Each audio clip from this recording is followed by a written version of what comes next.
Hello दोस्तों, स्वागत है आप सभी का अपने यूट्यूब चैनल क्रैश क्लासेस में। आज हम लोग देखने वाले हैं जो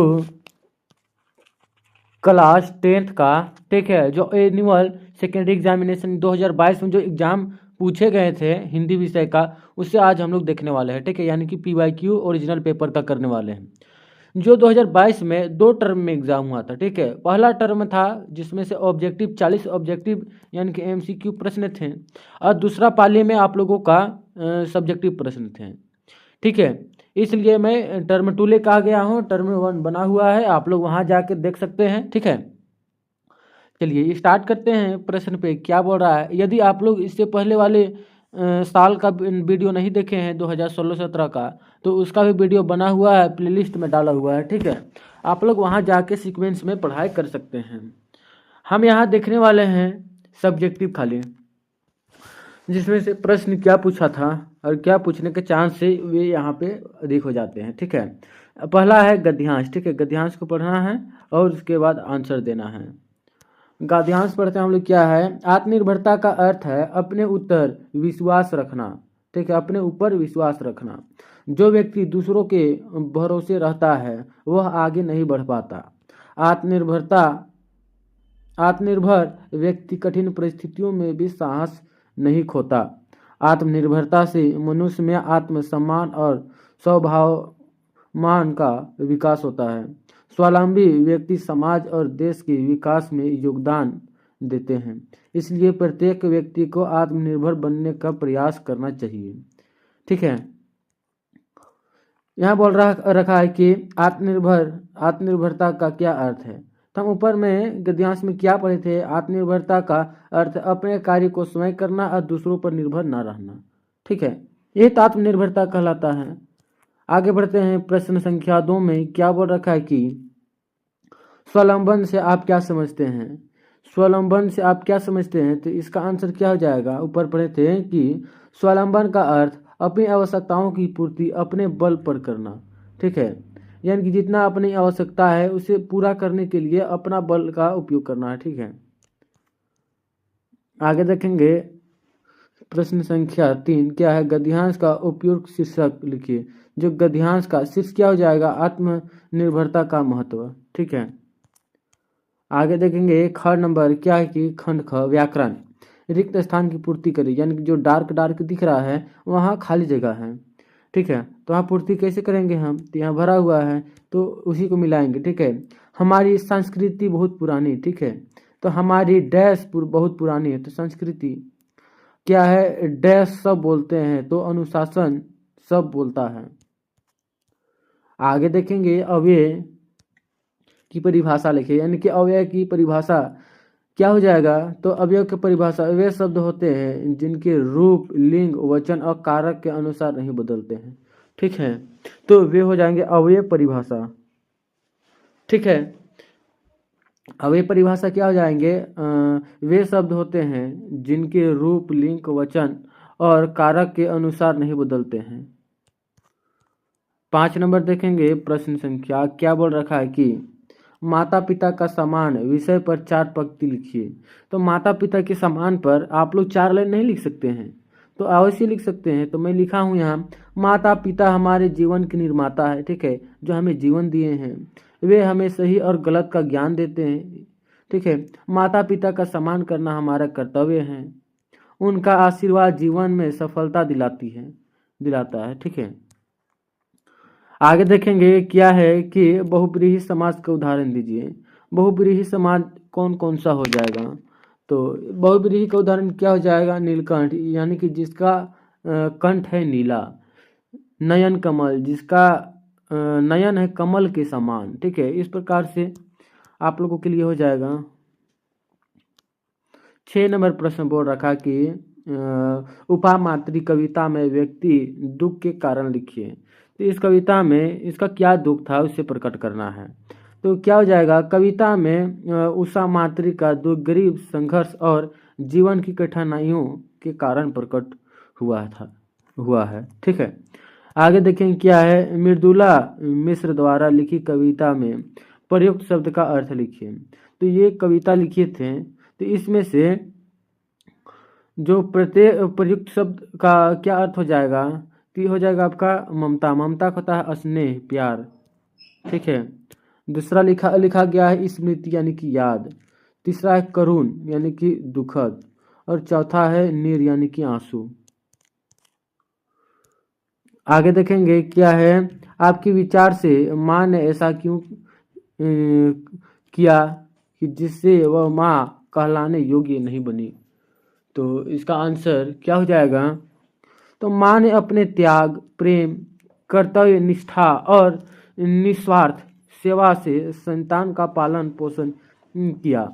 इसी कारण वह माँ कहलाने योग्य नहीं है। ठीक है। आगे देखते हैं 8 नंबर प्रश्न क्या बोल रखा है कि भारत मातृभूमि के व्यक्तित्व पर संक्षिप्त प्रकाश डालिए। मतलब बोल रहा है कि मातृभूमि पर थोड़ा सा 4-5 लाइन लिखना है। ठीक है, तो आप लोगों के लिए इतना ही काफ़ी है। क्या है कि भारत मातृभूमि त्याग, सहनशीलता और विविधता की प्रतीक है। यहाँ अनेक संस्कृतियाँ और भाषाएं मिलती हैं। भारत ज्ञान, अहिंसा और मानवता की भूमि है। ठीक है, आगे देखते हैं। इस अलावा हमें प्रश्न दिया हुआ था कि लोकगीत यानी कि मगही के व्यक्तित्व पर संक्षिप्त में प्रकाश डालिए। संक्षिप्त में लिखना है, क्या हो जाएगा, मगही लोकगीत जनजीवन से जुड़े होते हैं। इनमें प्रेम, श्रम और संस्कृति और सामाजिक भावनाओं की अभिव्यक्ति होती है। ठीक है, आगे देखते हैं क्या है, निर्मला नाम सुझाव किससे दिया। तो निर्मला जो थी वह नाम का सुझाव किसने दिया, तो ये हो जाएगा निर्मला नाम का सुझाव मुंशी प्रेमचंद्र ने दिया। ठीक है, कौन दिया, मुंशी प्रेमचंद ने। हाँ, ये जो प्रश्न है वो तो सिलेबस हटा दिया गया है। ठीक है, सिलेबस हटा दिया, लेकिन वैसे पढ़ते हैं। क्या बोल रहा था, जॉर्ज पंचम के राज के नाम को पुनः रखने के लिए किसका प्रयास किया गया। इसका आंसर क्या हो जाएगा, इसके लिए भारतीय राष्ट्रवादी और स्वतंत्रता सेनानियों द्वारा प्रयास किया गया। आगे देखेंगे हम 11 नंबर प्रश्न, क्या है कि छात्रावास में रहने वाले अपने छोटे भाई के नाम अनुशासन के महत्व पर पत्र लिखिए। ठीक है, किस पे पत्र लिखना है, अनुशासन के नाम पर। ठीक है, तो इसका क्या हो जाएगा, छोटा भाई को किस प्रकार से लिखेंगे हम। हाँ, आगे लिखेंगे, प्रिय भैया, प्रिय भैया, आशा है कि तुम स्वस्थ हो। छात्रावास जीवन में अनुशासन बहुत आवश्यक है। समय पर पढ़ाई, नियमों का पालन और स्वच्छता से जीवन सफल बनता है।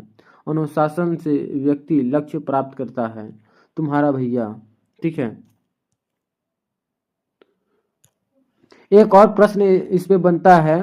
ठीक है, अपने गांव में पेयजल की समस्या पर जिला अधिकारी को पत्र लिखिए। आप लोग लिख लीजिएगा। ठीक है, मैं इस पे नहीं लिखा हूँ।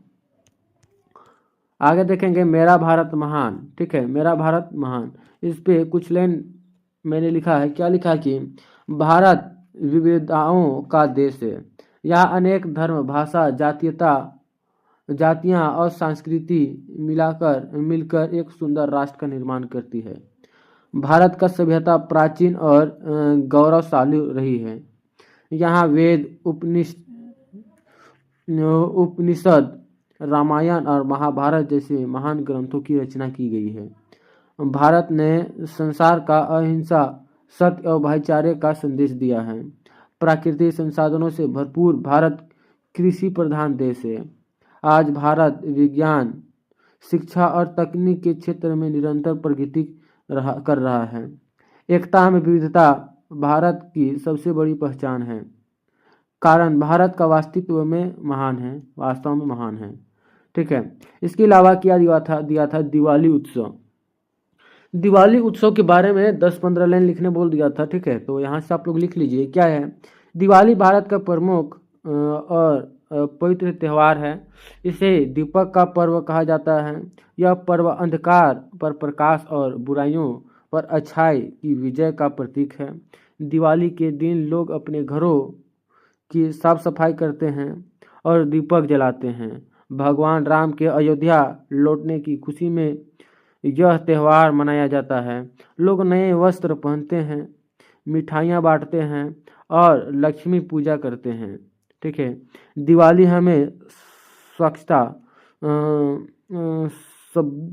सद्भाव और प्रशंसा का संदेश देती है। आगे देखेंगे 12 नंबर प्रश्न क्या है कि ये 12 नंबर का देख लिए थे। ठीक है, हम लोग 13 का देखते हैं। क्या बोल रखा है कि 5 से 6 पंक्तियों में किसी विषय पर विज्ञापन लिखिए। तो इसका विज्ञापन क्या हो जाएगा? शुद्ध जल और स्वास्थ्य जल जीवन, शुद्ध जल स्वास्थ्य जीवन। ठीक है। अब पाए घर घर शुद्ध पेयजल, कम कीमत उत्तम गुणवत्ता, आज संपर्क करें, स्वास्थ्य आपकी प्राथमिकता है। ठीक है। ज़्यादा से ज़्यादा नहीं लिखना है, ये लगभग आप लोगों को 50 शब्दों में लिखना पड़ता है। ठीक है, 50 वर्ड में। ठीक है, जो बहुत ही छोटा है। आप लोग इतना सा लिख लेते हैं, ये आप लोगों का 50 वर्ड हो जाता है। ठीक है। हाँ, यहीं पे तो वीडियो समाप्त हो जाता है। लेकिन मैं एक बात बता दूं, आप लोग वीडियो को सीक्वेंस में पढ़ना चाहते हैं PYQ ओरिजिनल क्वेश्चन के नाम पे, तो प्लेलिस्ट बना हुआ है, आप लोग उस पर जाके क्लिक करें और सीक्वेंस में पढ़ाई करें। ठीक है, फिर मिलेंगे अगले बेहतरीन टॉपिक के साथ। जय हिंद, जय भारत।